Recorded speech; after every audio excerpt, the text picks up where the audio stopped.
Everybody. What a group of good friends. We're going to bring this place back. It's not so good, I will tell you.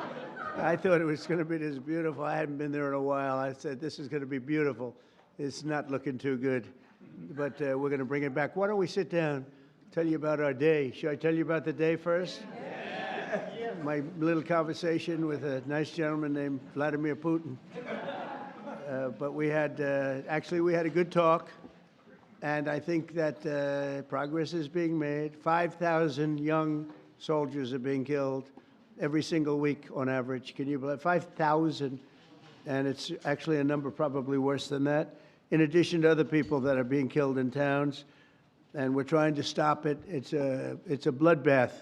It's an absolute bloodbath. I've seen satellite pictures that are so bad, so horrible, and it's to think that in this day and age, we're living with this horrible thing that's going on, and we're doing the best we can. This was not our war. This was not me. We're doing something from the last administration, how they allowed that to happen. It wouldn't have happened. It would have never happened. And you know, the Ukraine-Russia wouldn't have happened, but I'll tell you what else wouldn't have had. October 7th would not have happened. This was a terrible thing also. A lot of bad things happened in the last 4 years.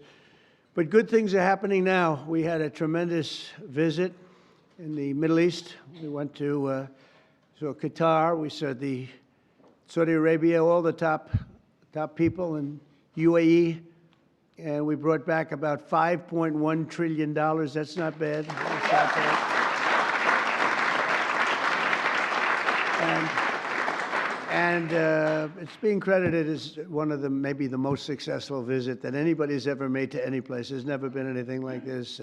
Hundreds of planes, big wide-body planes ordered. Boeing, getting them from Boeing, but I think an order of, 148 planes. That's a lot of 777s. Those are the big ones, or the 787 Dreamliners, and orders of everything. The AI is going wild. I hope it's as good as people say, because otherwise some people are going to be pretty disappointed, but it seems like it is. A lot of smart people are doing it. But massive orders into our country. We did 1.4 trillion in one case. We did 2 trillion in another case, numbers that nobody's ever really heard of before. And our relationship is fantastic with those three beautiful places. I mean, they're incredible. Money is like no place else probably anywhere. Well, we have more money, but we didn't use it right, but that's all right. Now we're starting to. We were losing in trade $5 billion a day, and now because of tariffs and other things, we're making $1 billion a day, and the tariffs haven't even really kicked in. It's a big difference. It was, for the last 4 years, have been a disaster for us with trade and, frankly, with everything else. So we're here for a different reason tonight. We're going to have to fix this one, too. We're fixing everything. We're going around Mr. Fix-It, Mrs. Fix-It. Anybody want to join me?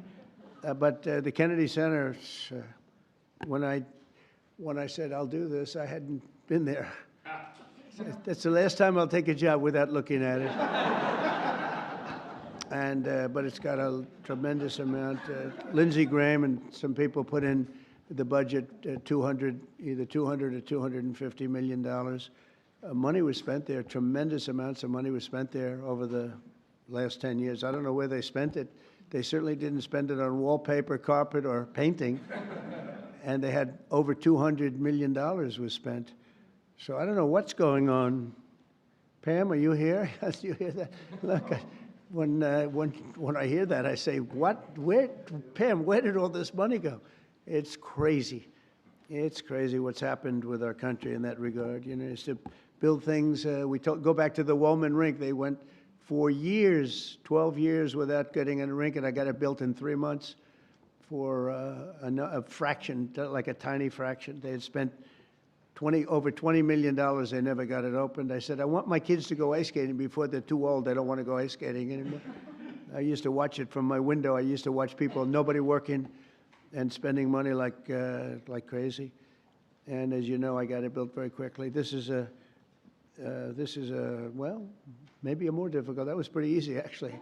That was pretty. We had cement mixers from the rink all the way back into Harlem. We poured one contiguous pour over a period of a day and a half. They would pour a little section, then another little section. And when they put water, it all leaked, surprisingly, you know.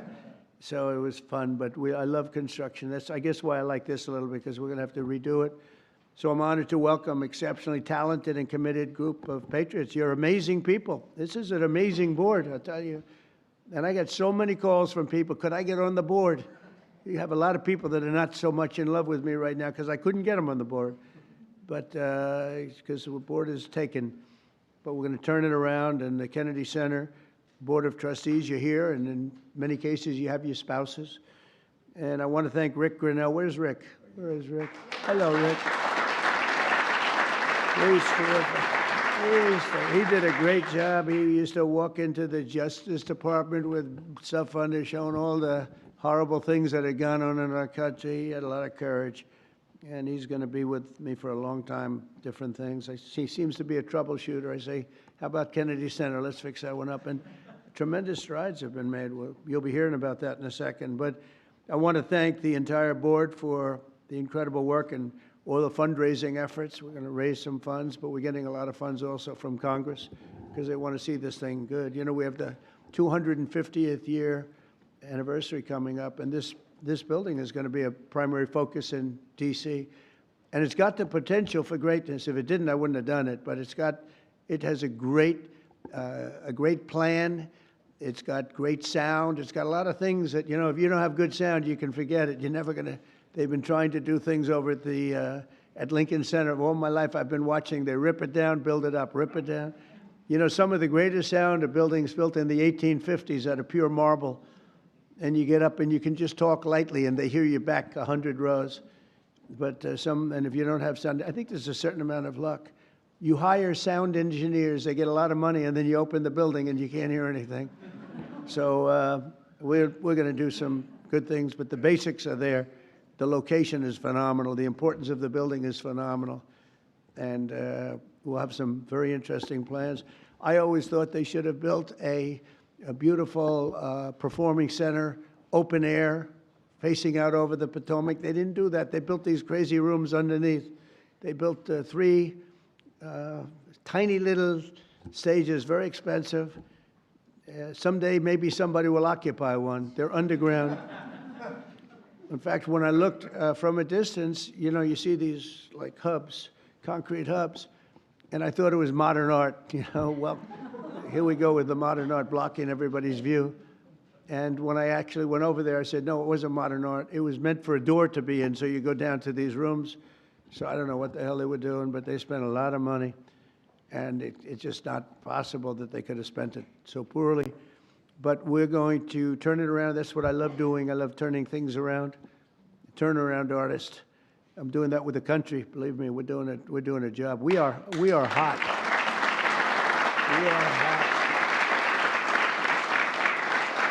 The country is hot. We in a short period. Look, we've been there for 100 days plus a few days, and as they said, the king of Saudi Arabia said, your place, your country is a whole different image now. We were a laughingstock, an absolute laughingstock, but we're not a laughingstock any longer. And, you know, I was talking to, as I said, President Putin for 2.5 hours. That was being very seriously listened to. We don't like what's happening. We don't like that we should have ever been involved. Would have never happened. But we're respected again as a country. You know, one thing that I tell you that I think is amazing, if you remember about 8 months ago, the big story was that nobody wants to join our military. We couldn't have any, people weren't joining. And they weren't proud of our country. They weren't joining police forces all over the country, Houston, Dallas, all over the country, New York. And now we have a record-setting enlistment in the military. Think of that, record-setting. The most in 38 years, but it's probably more than that. They started taking the numbers, Susie, 38 years ago, right? But the most in 30 years, probably the most ever, I don't know. But we have record-setting young people that want to join the military, and that's incredible. To have that is just absolutely incredible. And to think that 8 months ago, we were all listening to the fact that this was before the election. 8 months ago, we were listening to the fact that we wouldn't have any, we wouldn't have anybody in our military. I mean, nobody. Army, Navy, Air Force, Marines, Space Force. I'm so proud of Space Force because we got that going. We started Space Force, and they wanted to terminate it, and the military backed up. And they said, you're not going to do that. We were third in space, and now we're number one in space by a lot. They've done a great job. They had some great commanders in Space Force. But, you know, ultimately it's going to be truly one of the most important things we've ever done because it's all heading to space. And I'm not talking about just experimental things that we do, because a lot of people don't understand that. We can understand that. But we're, in terms of defense and offense of our country, it's going to be very, very important. We're number one in space by a long shot. The Kennedy Center mission is to be the crown jewel of the arts and culture in our nation's capital. And under our new leadership, we're going to take this revered institution to heights that it's never seen before. I think we can take this to really some, because we have the right place. We have all the politicians, and then we have the people that want to get to know the politicians for lots of bad reasons. And, you know, we have everybody here. They have to be here for something, sometime. I've got total confidence in the just great team that Rick and the group have put together. Sergio's done fantastically. We're especially pleased to be joined tonight by Secretary of State Marco Rubio, great guy. Great guy. Where is Marco? He's a great. I'm telling you, he was born for this. He loves it. You see him, he's in one country, another country. I think he loves it. But he's so respected everywhere he goes, and I know how tough he is because I used to have to be up there with him. He was not nice. He was a tough one. He was as good as you get. I didn't know that we would end up being this close. We like each other. I think I can speak for him. I can speak for myself, but I like him, and he's done a fantastic job, and he's really, really working. And we're getting relationships that we lost that were very important for us in many ways. And so I want to thank Marco, and Marco's on the board, Attorney General Pam Bondi, who I've known so long, and she's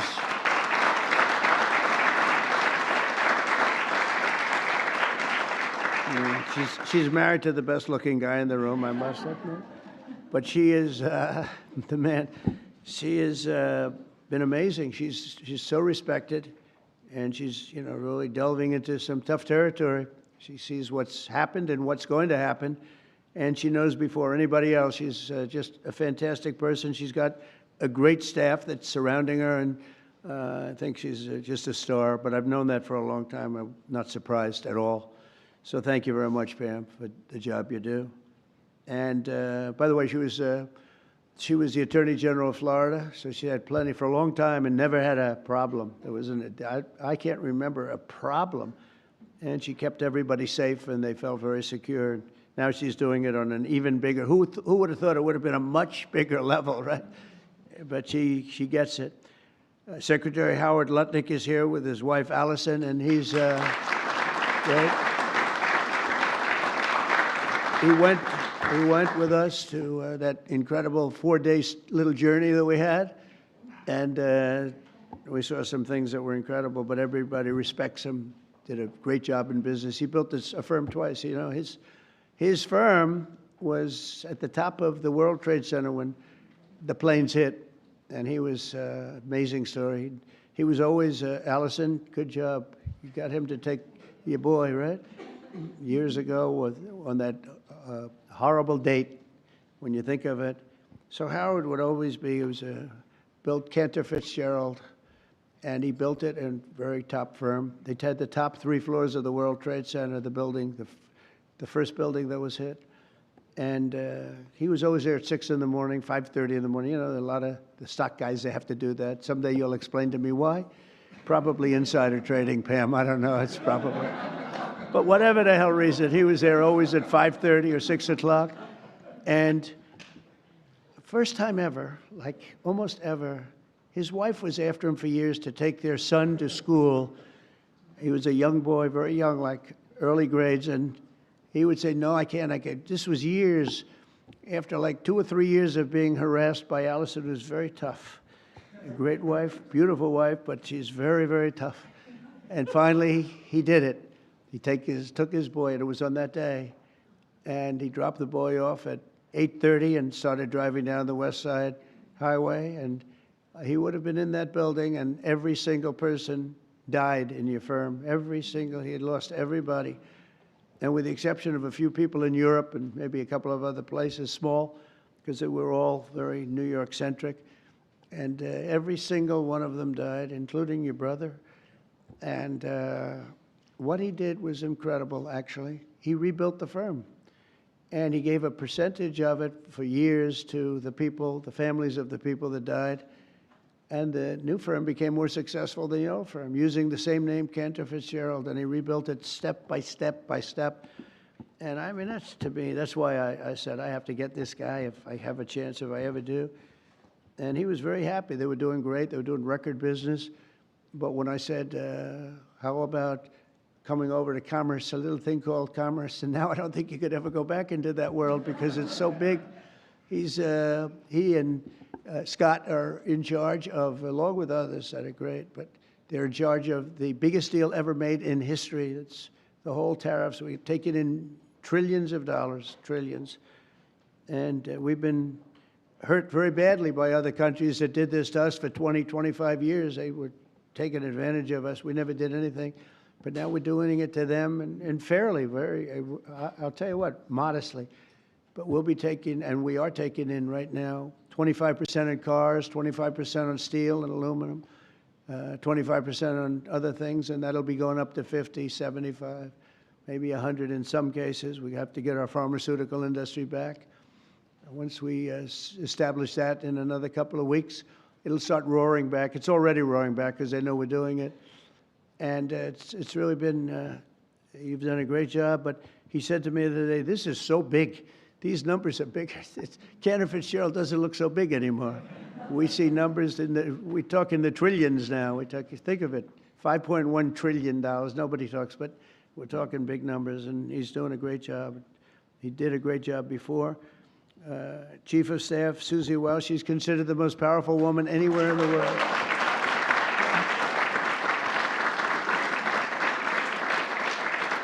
She is. She's the most powerful woman in the world. A lot of people are saying that, but she had a couple of articles, and I said, you know, it's actually true. She can wipe out a country with just a mere phone call. Think of it. That's the end of the country.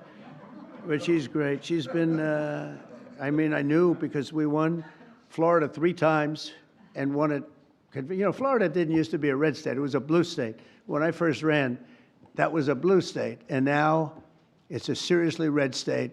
And it got more and more, and we're going to keep it that way. But Susie ran it, and we won by a landslide, and a Republican hadn't won. You know, you had a Democrat senator, you had 2 Democrat senators, but you had a Democrat governor, you had a lot of Democrats.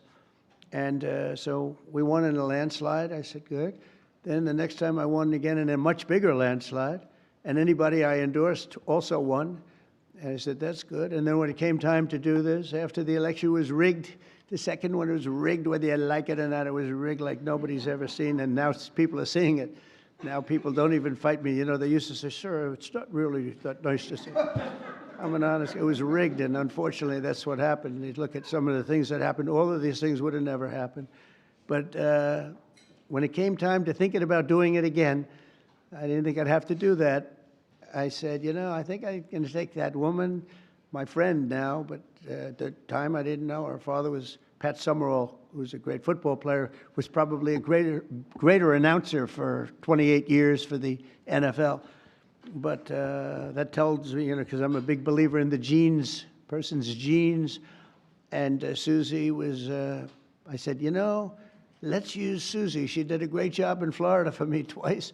We beat every Democrat by numbers that they never saw before. I said, let's use, and she took over, and she did great. Chris was fantastic, but she had a group of people that she brought with her, and there was no looking back. We started off leading by a lot, and it only got bigger and bigger and bigger. We had a couple of challenges that didn't work out too well, worked out well for us, but Susie was fantastic, and now she's the chief of staff of the president, and she really makes it work. And she's the first woman, this is shocking to me, because, you know, I thought we were beyond that, first woman chief of staff in the history of the country, right? So.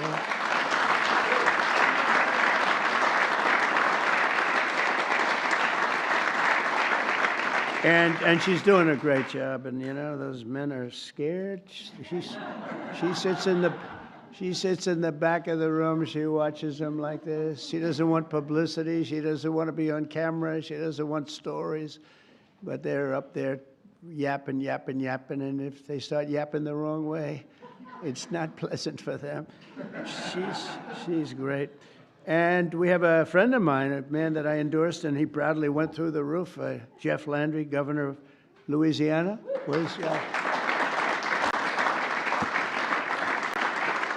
Did my endorsement mean much? When I endorsed you, he became a rocket ship, right? We avoided, what did I say it? We won in the first round. Yep, yeah, it was good. We didn't want to go a second round. He went up and won everything, and he's a great governor, great attorney general, great governor.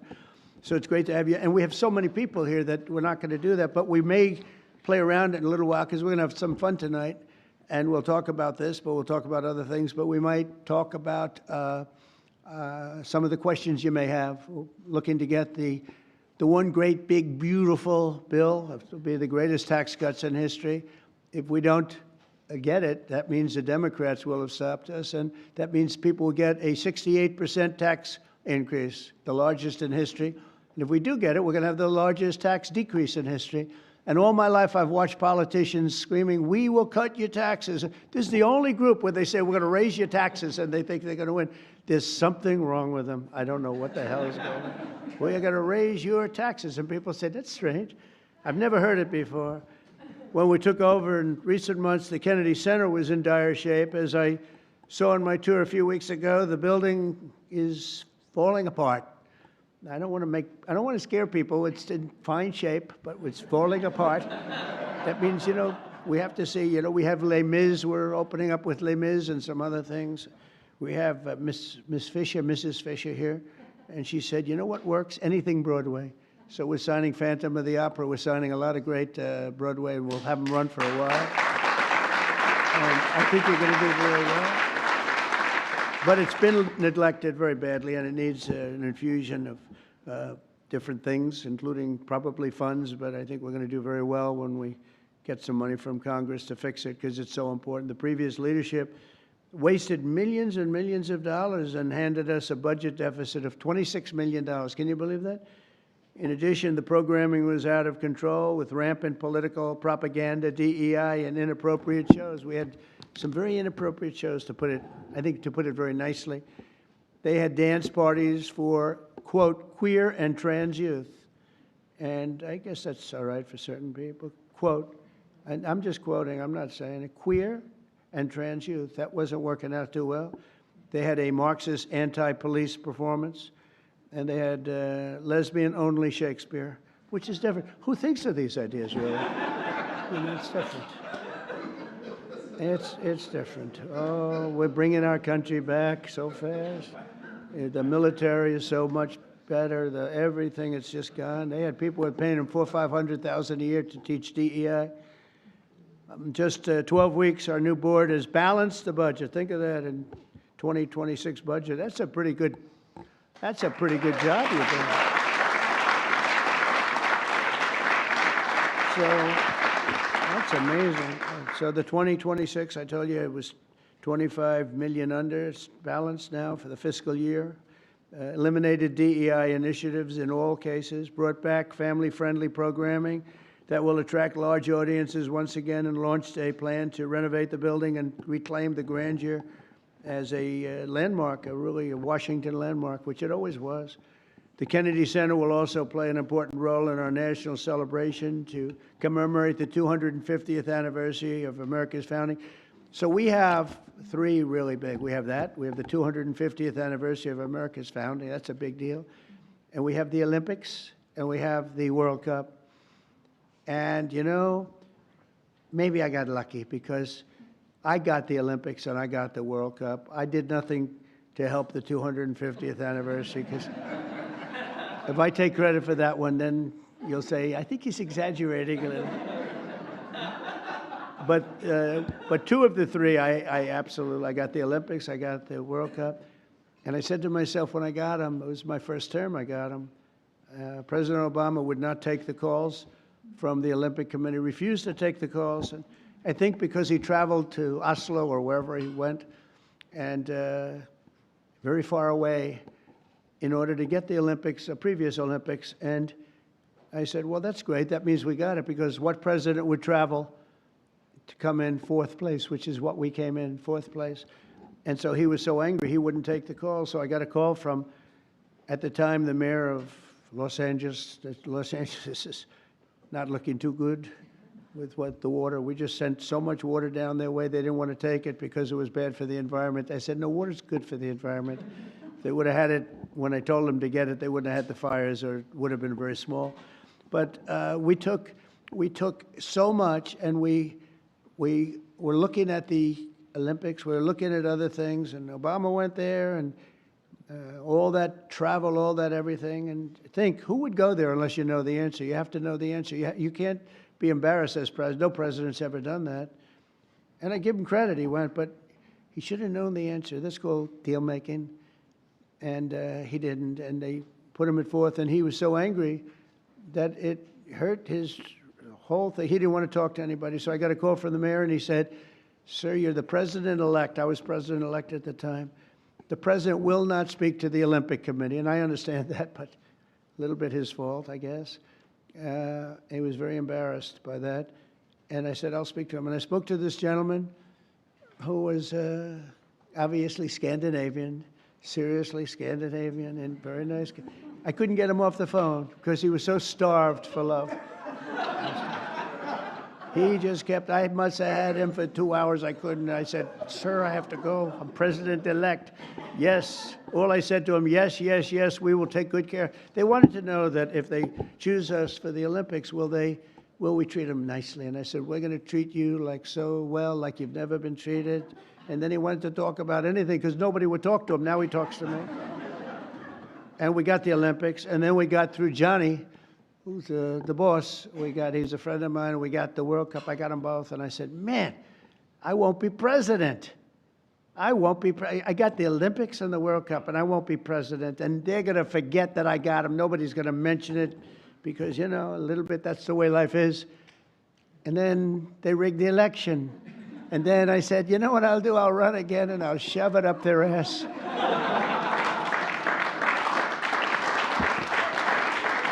And that's what I did. And all of a sudden, I then realized, I said, you know what?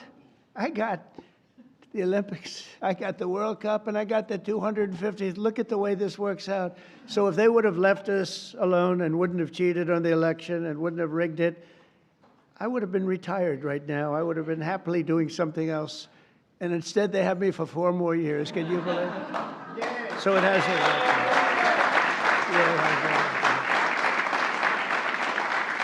So instead of putting forward programming that tears our country down and tears our country apart, the Kennedy Center should be the nation's premier venue for lifting up the best of our country and lifting up the American arts, theater, music, and culture. And together, it's really an honor to be with. I mean, I have so many friends on the board. This is a hot board, just like we have a hot country. You know, we have a hot country. Our country was stone cold 8 months ago. It all began on November 5th. Does everybody know that that was Election Day? And from that moment on, and then January 20th came, and what we've done, we have almost no inflation. Our energy prices are way down. Our gasoline costs are way down. Groceries are way down. Eggs. Remember, they hit me with eggs my first week. Sir, the fake news, those people right there, they were saying, sir, eggs have gone through the roof. They were doubling and tripling eggs. I said, I don't know what, I've just got here, excuse me. And through she's done a great job, Brooke Rollins, Secretary of Agriculture. Anyway, the prices came down. They didn't want us to, we had the egg roll here a couple of weeks ago for Easter. They didn't want us to order eggs. They wanted the eggs to be made out of plastic. They wanted plastic. I said, I'm not going to do that. But by the time it came around, the egg prices are way down. The groceries are way down. Everything is way down. We are just doing great. I mean, think of it. No inflation, and we're taking in billions, hundreds of billions of dollars in tariffs we never did before. We got a hot country right now. We have a country that people are proud to be a part of. So we're going to honor the legacy of President Kennedy, his great legacy, and we'll create the best and most beautiful home for the performing arts anywhere in the country and many other things also. I want to thank you. Again, we're going to have some fun working together. We're going to make this a fun project. That's what I thought until I walked into the building. I said, this won't be the fun that I thought, but it is fun. I like to create. You like to create. Most of the people in the room like to create, just like Bob Kraft created the New England Patriots. He happens to be here. And he tells me he has a great new quarterback, so we're going to see. You know, a lot of people make that statement. We're going to find out, but I have a feeling you're going to be right. You've been right about a lot of things, but he was right about Tom Brady, right? He got him almost the last draft choice in the last round, sixth round, whatever it was. How did he work out, Tom Brady? Okay? Not bad? Good, right? But Bob's here, and his wife, as you know, Dana, she's on the board. And she's much younger than him, so he wanted to come tonight with her. Isn't it nice? Isn't it nice when you have a husband that will travel with you to the board, and he's a big shot, too? And he's a great guy. He's been my friend for a long time. So I'd like to ask, if I might, Secretary Rubio, and followed by, we're going to ask Sergio to say a couple of words, and then Rick Grinnell, and we'll have a little fun tonight. And you know what they can do? If they can, relatively quietly, they can start serving the meal. So by the time we're all finished, we get the hell out of here, we go home, and we have our board all formed, and we can start doing that quietly. And so, Marco, please come up and say a few words. Thank you, everybody. Thank you.